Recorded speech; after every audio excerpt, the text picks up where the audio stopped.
You're listening to the Mid-Career GPS Podcast, episode 100. Did you hear that? This is the 100th episode of my podcast, and we're going to celebrate.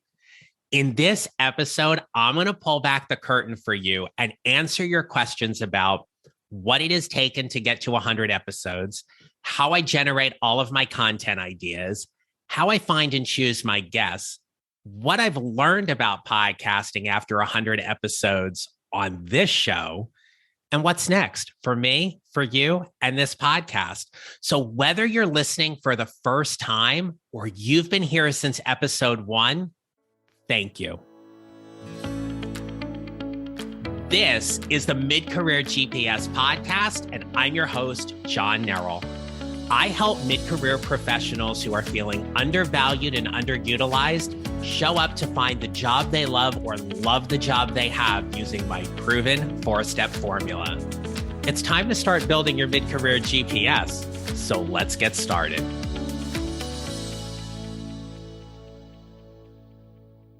Hello, my friends. For the 100th time, welcome back to the podcast.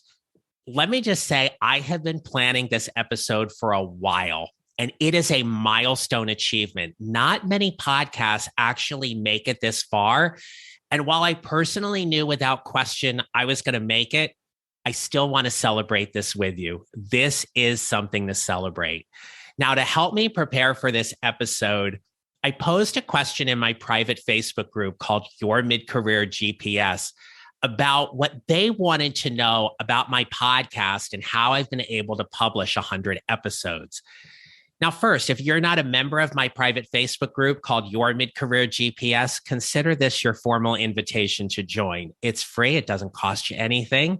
All you have to do is go to facebook.com, visit Your Mid-Career GPS, answer the membership questions, and I'll approve your membership. It's free. You're going to join a great community of like-minded people who are all trying to figure out whatever is next for their leadership and their mid-career journeys. And I would love to have you be a part of this group. So come on in. Now, some people posted questions in the group. Others messaged me privately. But before I get into those, I found a few interesting facts about podcasting that I want to share with you that, in all honesty, I think you're going to find pretty fascinating. So first, according to a website called startupbonsai.com, they cite that 55% of Americans have listened to a podcast. Now, what was surprising for me about that was I thought that percentage was going to be a lot higher. So to know that 45% of Americans have never listened to a podcast just means there are a lot of people out there who still haven't found this wonderful platform. Now, startupbonsai.com also cites that 40% of listeners have found new podcasts on directories. So be it Apple Podcasts, Spotify, even Amazon. Like you can go to Amazon and ask Alexa to play the Mid-Career GPS podcast and she'll do it. 40% have found a podcast through a directory. I know myself, when I'm looking to listen to something new, I always go to search for something and I'm curious about what kind of pops up. The website also cited that more than half of all podcast listening happens at home. That one really threw me because for me, I'm someone who listens to a podcast in the car. And I do spend a lot of time in the car. So for me, putting on a podcast is a great way to occupy the time. And startupbonsai.com also cites that 94% of podcast listeners tune in while doing other tasks.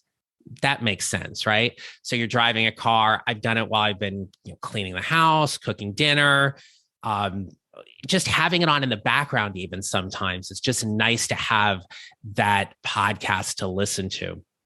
And yes, while I listen to a lot of coaching podcasts or career-focused podcasts, I also like listening to interviews. So it could be everything from interviewing people in the entertainment industry or in a research profession. But I always like hearing those conversations as well as just having somebody turn on the mic and talking to me about something important to them. Now, another website that I go to for a lot of information is listennotes.com. This is a great one to tap into. Either one, if you're looking for a podcast, two, if you have a podcast and you want to see where you rank, or thirdly, if you're looking to guest on other people's podcasts, it's a great avenue to check out those things there. So if you were to go to listennotes.com and type in the Mid-Career GPS podcast, you will find that my podcast is ranked in the top 5% of all podcasts that are out there.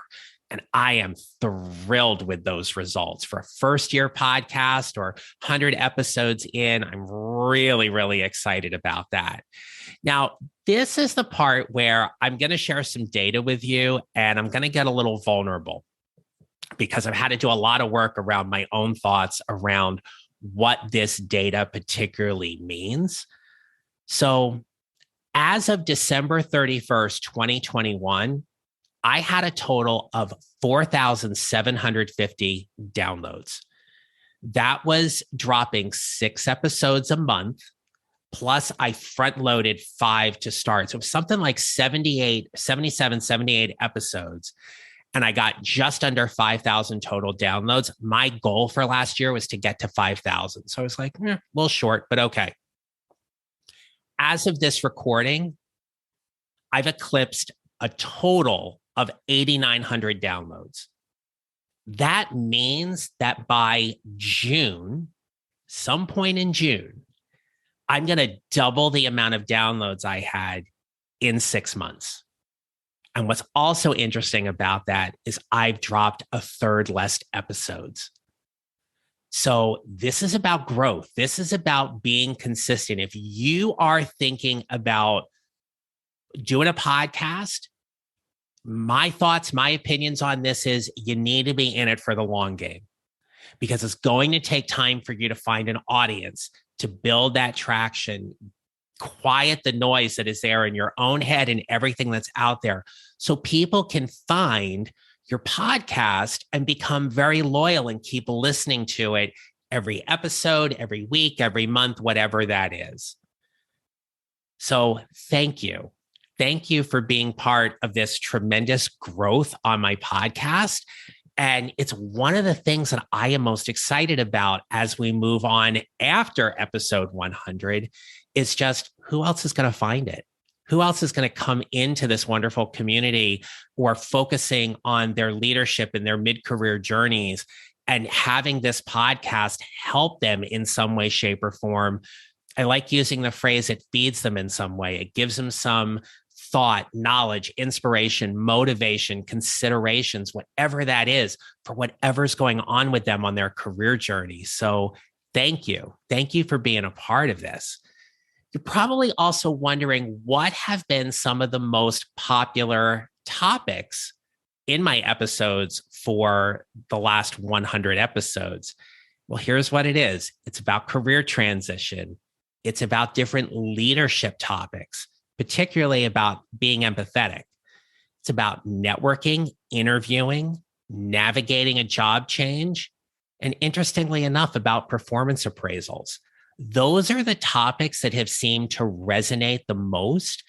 And it's a combination between me bringing on a guest and having them share their journey, their story with us, and also some episodes that I just get to do by myself. My podcast is a hybrid podcast. What that means is there are times like today when I'm doing a solo episode, it's just me talking. There are other times when I bring on a guest. And so I made that decision because I wanted this balance between you getting to hear from other people and me turning the mic on and sharing some useful and relevant information with you as well. I also want to celebrate a wonderful recognition I got this year from Mac Prichard. Mac Prichard hosts one of the best career podcasts out there called Find Your Dream Job. I've mentioned it previously on my podcast before. Mac also has a job board that is in the Pacific Northwest that is very, very popular and very useful. So if you are in the Washington, Oregon area and you're looking for a job, definitely Google Mac's List and check that out. But Mac published a list recently of the top 100 career podcasts, and I am so honored to have been included in that list. So, for being a relatively new podcast, be acknowledged by Mac and celebrated in that way. And I'm actually going to be recording an episode for his podcast in a few weeks that'll drop later on this year. I am so excited for that and grateful for Mac Prichard and all of his support. It really means a lot. And it's one of those things where it's just nice to have your work being noticed in that way, especially by someone so celebrated in the career space and field. So, Mac Prichard, thank you, my friend. All right. Here are the questions. First one, the most popular question I got from everybody was, how do you generate new ideas for your podcast every week? Well, I keep a running list. So there is a notepad file in my phone. There is a spreadsheet on my desktop. And every time I get an idea, if it comes to me when I'm out and about, if I'm having a conversation with somebody, if I hear something that's in the news, I quickly open up that file and I put it in there. And then when I go to do my podcast planning, which typically is every quarter, I take a look at those topics and I pick the ones that I want to do. There are other times when it is really around things that are happening in your career that I want to put content out there that is most relevant. So, for example, the episode I did recently about performance appraisal questions, that needs to be in quarter one, and typically pretty early on in quarter one. Because what I know happens from my work with my clients, but also in my own career journey, is that quarter one, a lot of companies are doing their annual performance appraisals. They're doing promotional opportunities and considerations. And so if you're gunning for a promotion and you don't get it, you're going to want the feedback from that performance appraisal. And if you do get the promotion, you still want that feedback. So for me, being able to help you go into that, that's an important content topic. The other thing that I'm going to take a look at are what are some of the most common themes that are happening with my clients. For having my business now for 5 years and for doing coaching part-time even before that in the career space, there are definitely those trends and hot button topics that come up with everybody I work with. There's a common theme. So it only makes sense to take that and generalize it and bring it to you on the podcast because look, I'm here to serve you in some capacity. So if we're not going to do work one-on-one, then I still want to be able to give you something that's going to help you. So those are some other ways I generate content ideas. And then the other piece is what's trending. So of course, last year, the end of quarter three, middle of quarter three, if you will, and then of course, quarter four, we saw so much information about the Great Resignation. How do I not talk about that on this podcast? And I did. And I had some guests that talked about it as well. And you're going to hear some guests upcoming that are still talking about it because that topic's not going away. So there's lots of ways for me to generate new ideas for this podcast. But the point is, I am super organized and I keep things in multiple places so I can do my content planning when needed. People also ask me, what is my process for publishing the podcast? And one of the misnomers is that you just turn on the mic, you record, and you post it, and it's all done. And admittedly, when I had my first podcast, Show Up 2020, which was in 2020, that's pretty much what I did. I was brand new to podcasting. I didn't know some of the nuances and things that I wanted to do. So I've gotten so much better at my process for publishing each podcast episode. So here's what happens. The first thing I'm going to do is I'm going to plan the episode. Whether I have a guest or not, I'm thinking about the questions I'm going to ask a guest, or I'm planning the topics I'm going to talk about with you on each episode. So that planning usually takes some time over a couple of days because I keep coming back to it. Thought comes into my head. I want to go back to that document and update it. And then it's going to come time to record. I typically block off an hour to record, whether I have a guest or it's just myself. Admittedly, It usually takes me a couple of takes before I can get into the episode and start feeling like I've got the flow and the pace and the rhythm that I want. So I just give myself an hour so I don't have to rush it. And then I'm going to go and edit the podcast. I edit it in iMovie. That has been the easiest platform for me. I go ahead and do that. I then write up the show notes. I mark the chapters. So if you haven't checked out the show notes, you might want to do that. There's also some great links in the show notes as well. And then I'm going to post. And my current podcast host is called Buzzsprout. I absolutely love them. So I don't get any money from them or anything like that, but here's why I love them. It's easy. It is user friendly. All I need to do is upload the file, the MP4. And the other part is it is relatively inexpensive. So you can get a plan for as little as, I want to say it's like $12 a month. I'm on the $18 a month plan. And that gives me 3 hours of content that I get to record every month. And because I am paying for the service, they also don't remove the podcast episodes. So they are up there for as long as I need them to be. And they're great about pushing the podcast out to all of the different platforms. So while you look at your big podcast platforms like Apple Podcasts or Spotify, they also publish to some lesser known, in my opinion, they might be really popular for you and where you listen, but I love that about them, right? So once I go ahead and post, then I'm going to go ahead and write all the social media posts. And then once the podcast episode drops, it's all the promotion. So what I have learned over the course of doing this now for a year and a half is this. If it is just me on an episode, it typically takes me somewhere between 3 and 4 hours from start to finish, all the work that needs to be done that I just described. If I have a guest, it takes somewhere between 6 to 8. And the reason being is that right now there is more editing that I'm doing when I have a guest on. If you've been following me for a while, you also know that I've changed the way I've done my guest episodes. It used to be we just turn the mic on and have a conversation, minimal editing.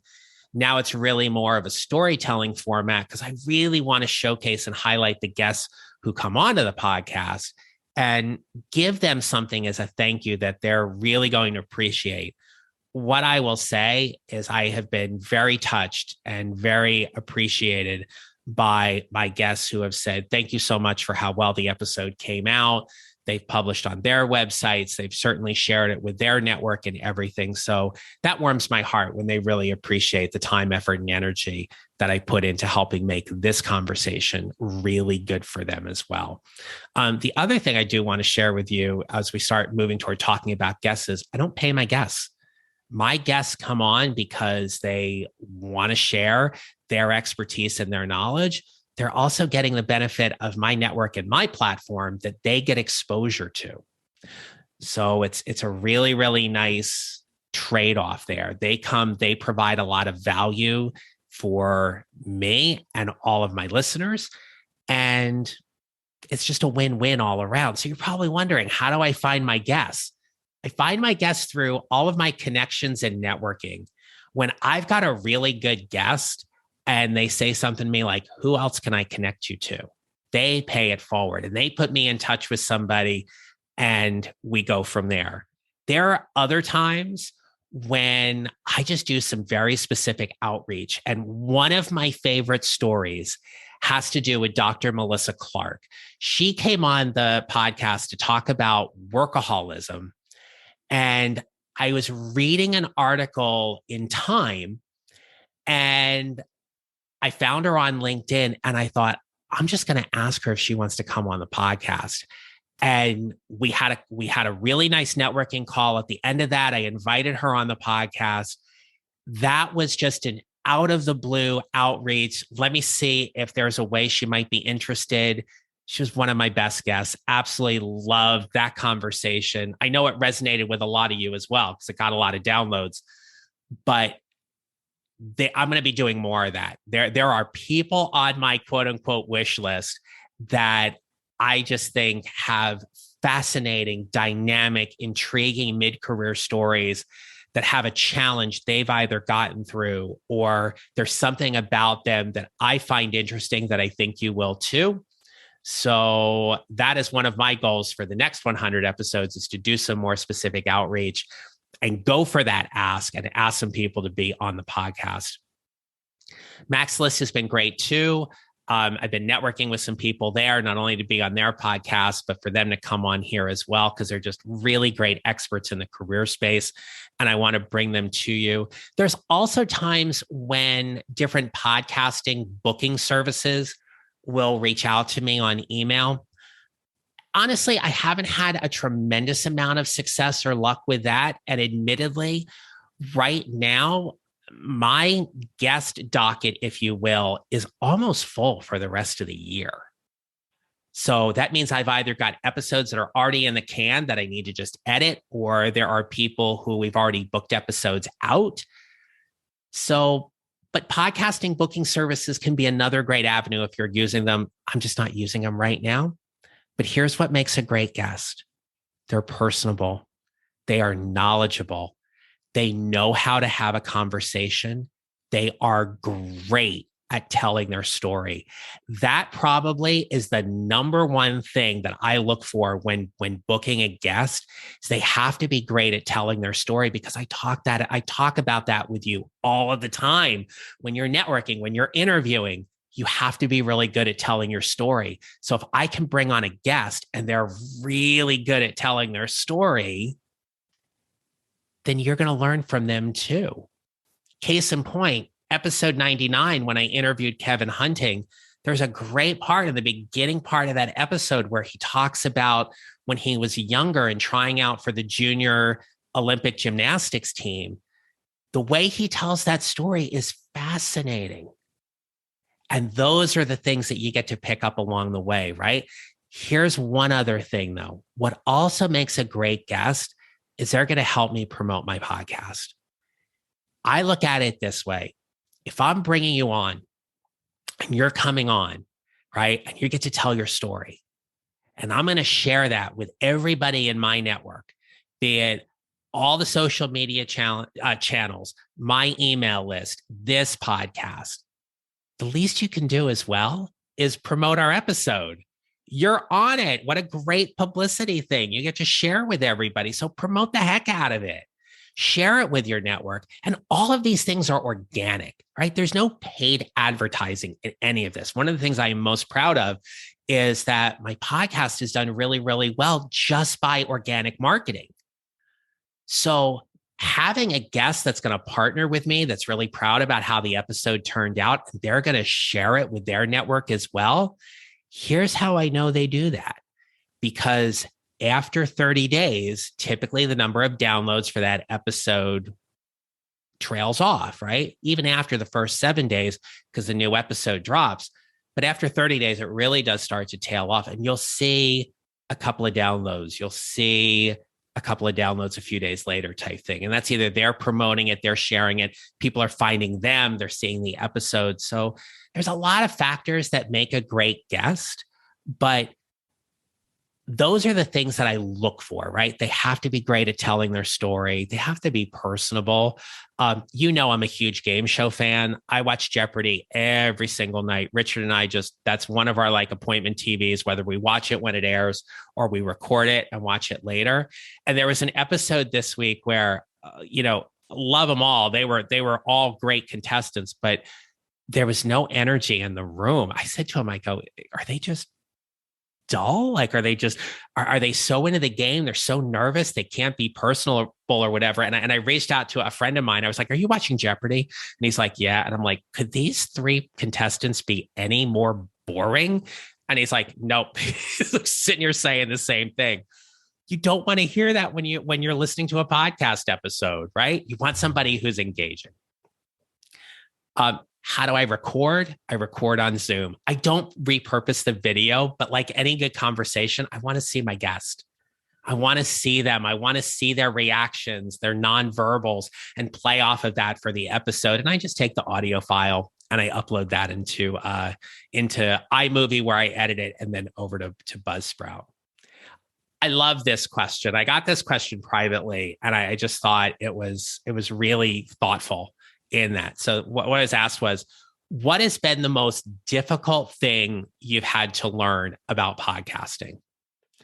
And without a doubt, it has been editing.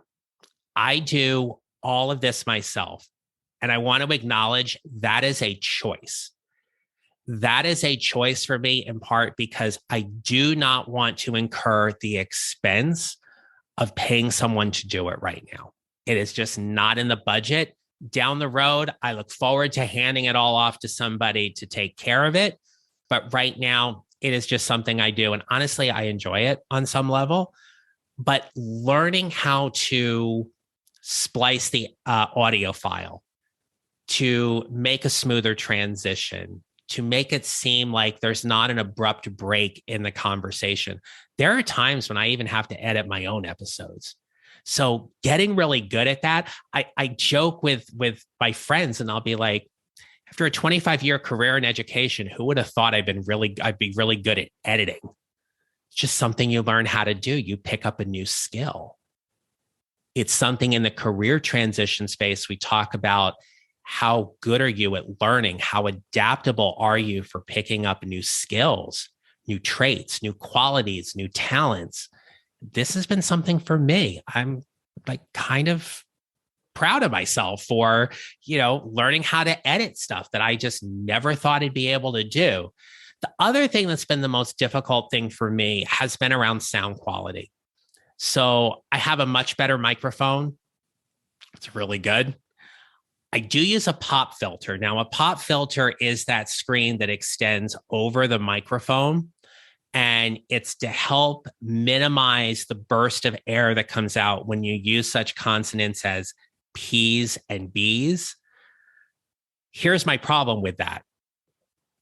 I have permanent retainers in my mouth. So I had really, really bad teeth as a kid. For whatever reason, I didn't get braces as a kid. And I got braces when I was in my 30s. I started out with the trays, didn't really work. I had to go for the permanent, like the metal braces. And then in my early 40s, I had to go back for another round because my teeth had shifted. And my orthodontist said, we're going to put these permanent retainers in. Well, it takes some getting used to. And even though I've had them now for about 10 years, you probably will hear sometimes where I will pop a P or a B, or the S, the sound will be just a little bit longer. I'm really self-conscious of that when I edit it. I've been playing around with the pop filter and how close or how far away it is, kind of a thing. But it's just something I have to be conscious of. And at times it's really difficult for me because I am a little self-conscious about it, right? The easiest thing for me about podcasting, though, is that I know how to have a conversation. I know how to talk to people. I know how to get a story out of them. And I'm also not uncomfortable turning on a microphone and me being in the room, though I will tell you that Amy Farah Meowler is at my feet right now, which is unusual because she's usually not in the room when I'm podcasting. And for those of you who haven't heard the story, we love The Big Bang Theory. We've named her after Mayim Bialik's character. She is 22 pounds. We are trying to get her to lose weight, not being successful at it, but she is at my feet right now. And I'm trying not to move in a way where I'm going to disturb her. But I know how to just have a conversation with you, even if no one is in the room with me. And I really attribute that to the 14 years as a middle school mathematics teacher, when I would have to stand up in front of a room and deliver content and deliver it to a room of 12, 13, and 14-year-olds who, without question, and will always be the toughest audience I've ever been in front of. So that's an easy thing for me about podcasting. Sometimes I wonder if the episodes are too long or too short. Usually they kind of come in around 30 minutes. This one's going to go a little bit longer today, but we are starting to wrap up. Somebody asked me, what have you done well? Without a doubt, the biggest thing that has attributed to the success of this podcast has been my consistency. Last year, I dropped a new episode every Tuesday. and a guest every second and fourth Friday of each month was a conversation I had with a guest.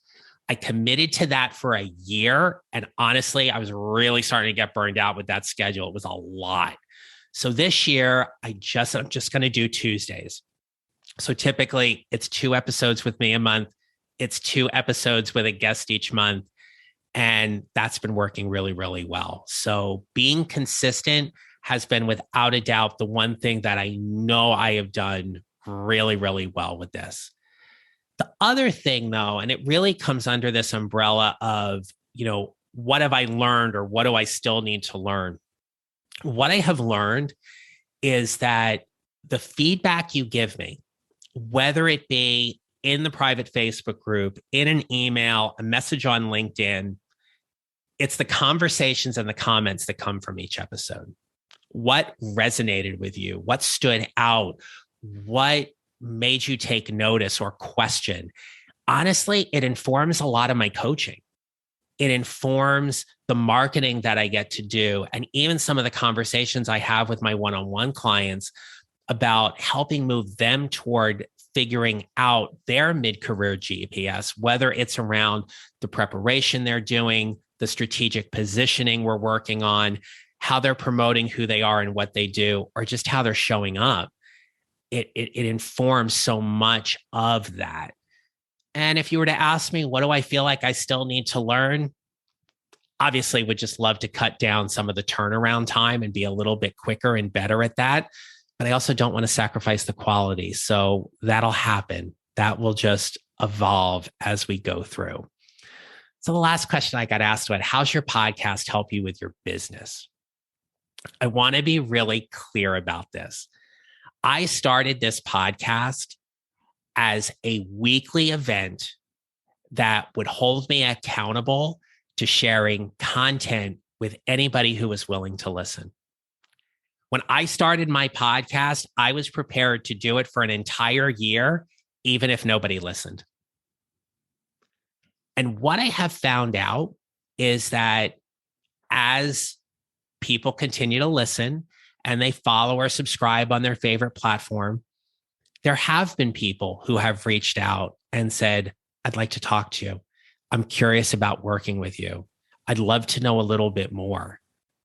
The thing where my podcast does is it's that weekly thing that I get to do that helps me spread my message about talking to mid-career professionals who are feeling undervalued and underutilized, show up to find the job they love or love the job they have. That is why I do this podcast. That is where, as a benefit, offshoot, advantage, if you will, how it gets to help me with my business. So I love doing this podcast. I'm so honored and grateful that you spend time with me each week or each episode and come along for the ride with me. And whether you listen to the whole episode or not, I hope it gives you something to consider, something that, is just kind of fun, right? So thank you for that. But I'm going to end this episode with an ask. You've heard me before say time and time again that we have to be clear about what we want versus what we need. And at times we have to go for the ask. And so in this episode, I'm going to go for it. Here's my ask. Share this podcast with one person. If every one of you who are listening to this episode told somebody about this podcast, and you said, hey, I found this new podcast. I've been listening to this podcast for a while. It's called the Mid-Career GPS Podcast. It's hosted by this guy, John Nerl. He's got some really interesting stuff and some good guests. And I'd love for you to check it out. And even sit with them and be like, hey, here's how you can find it or download it or send them the link to the episode. If all of you just did that for one person, a close friend, someone you know who's struggling in their career journey and say, hey, I've got something I think that can help you. It's not going to cost you anything. Just listen to this podcast. If all of you did that, we would exponentially increase the visibility, the exposure, the number of downloads, and most importantly, the reach that this podcast is getting and giving each and every week. Let me know what you want to see for the next 100 episodes. If there's a particular topic, if there's a certain type of guest, if there's a conversation that you feel like needs to be more prominent on this podcast, let me know. I would love to hear from you. The easiest way to do it, john@johnneral.com. You can email me. Join the private Facebook group, Your Mid-Career GPS. You can direct message me there, or find and connect with me on LinkedIn and direct message me there as well. I would love, love, love to hear from you, because in all honesty, this podcast is not going away. I see us continuing to move forward and getting ready and excited for what the next 100 episodes are going to be like. And we'll do this all again for, celebrating 200 episodes at some point. But until then, my friends, I want you to remember this. We build our mid-career GPSs 1 mile or 1 step at a time, and how we show up matters. And from the bottom of my heart, I want to thank you for showing up and listening to these episodes and being part of this podcast community. I hope this is helping you build your mid-career GPS, that 1 mile or 1 step at a time. I'm honored to be a part of it with you. I'll talk to you next week. Take care. If you enjoyed today's show and don't want to miss an episode, follow on Apple Podcasts or wherever you usually listen. And I'd appreciate it if you would leave a rating and review. Visit johnneral.com to download your free copy of the 55-minute career transition jumpstart to help you start building your mid-career GPS. And don't forget to connect with me on LinkedIn and follow me on social @John Neral Coaching. Thanks for listening. I'll see you next time.